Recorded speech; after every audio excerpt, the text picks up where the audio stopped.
श्री प्रद्युत बोरोदोलाई, आप प्रश्न पूछना चाहते हैं? आपको जनता ने प्रश्न पूछने के लिए भेजा ना सदन में, कि मेज तोड़ने के लिए भेजा है? अगर इसीलिए भेजा हो तो जोर जोर से मारिए। ने बात कही है वो हम दो बातें इसमें कहना चाहते हैं। हम लोगों ने वॉकआउट किया है 1 घंटे के लिए 12 बजे और फिर जाएंगे और जाकर वहां इस बात को उठाएंगे। हम लोगों के पास लगातार फोन आ रहे हैं, लोग रोते हुए पहुंच रहे हैं, उनके परिवारजन मिल नहीं रहे हैं। मैं जानना चाहता हूं कि आज तक अभी सूची क्यों नहीं जारी हुई? जो 30 है उनके नाम क्यों नहीं बताए जा रहे हैं? उनकी फोटो क्यों नहीं जारी की जा रही है? दूसरी बात जो सबसे ज्यादा महत्वपूर्ण है इसमें वो ये है कि क्या हम इतने असंवेदनशील हो गए हैं कि सदन के अंदर हम उन मृतकों के प्रति जिनकी संख्या बहुत ज्यादा है श्रद्धांजलि भी नहीं अर्पित कर सकते? हमारा ये प्रस्ताव कि इस पर चर्चा हो, फिर शून्यकाल भी है, उसमें तत्कालिक घटनाओं पर चर्चा होनी चाहिए। क्या इससे भी ज्यादा तत्कालिक और बड़ी कोई घटना हो सकती थी? उसमें प्रोफेसर साहब की नोटिस है, मेरी भी नोटिस है, 267 पे नोटिस है, पर एक शब्द आप नहीं बोलेंगे और कारण भी नहीं बताएंगे कि आपने क्यों रिजेक्ट किया।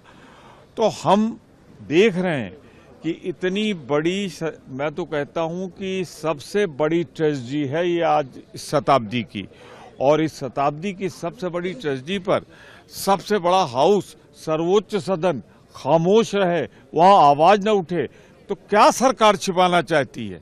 साफ है कि सरकार जानबूझकर मृतकों की संख्या छिपाना चाहती है, मृतकों के नाम छिपाना चाहती है और इस ट्रेजेडी को दबाना चाहती है, जनता के बीच में न आए। हम संघर्ष करेंगे और तब तक करते रहेंगे जब तक उनको प्रशासनिक लापरवाही और उत्तर प्रदेश के मुख्यमंत्री के देखरेख में जिस तरह से सारे पुल जो बनाए गए थे उनको बंद किया गया था और केवल अखाड़ों और वीवीआईपी के लिए छोड़ा गया था, जिसकी वजह से ये दुर्घटना हुई।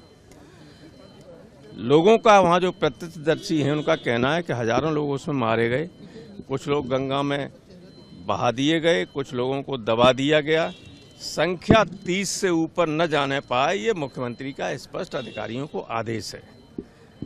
लाशें लोगों को नहीं दी जा रही, कह रहे पैसा ले, पोस्टमार्टम नहीं करा रहे हैं, पैसा 15,000 20,000 रुपया दे के कह रहे कि ले जाओ डेड बॉडी यहाँ से, ताकि संख्या में ना आने पाए ये सब। और इतना गंभीर सब कुछ लापरवाही हुई है, इसके बावजूद किसी को अभी तक किसी अधिकारी के खिलाफ, किसी के खिलाफ कोई कार्रवाई नहीं, कोई जिम्मेदारी फिक्स नहीं की गई। और अगर हम लोग यहाँ उठाना चाहते हैं कोई मामला, तो यहाँ जो बैठे हुए हैं लोग वहाँ सर्टिफिकेट दे के आ जाते हैं।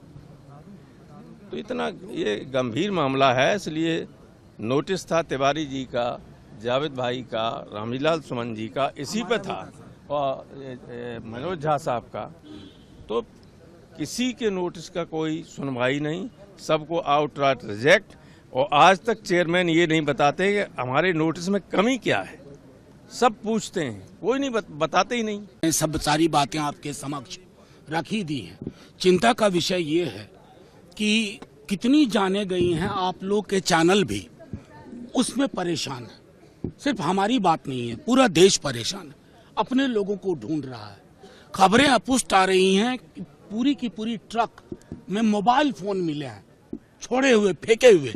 तो जाहिर तौर पे उनके ओनर कहाँ हैं किसी को कुछ नहीं पता।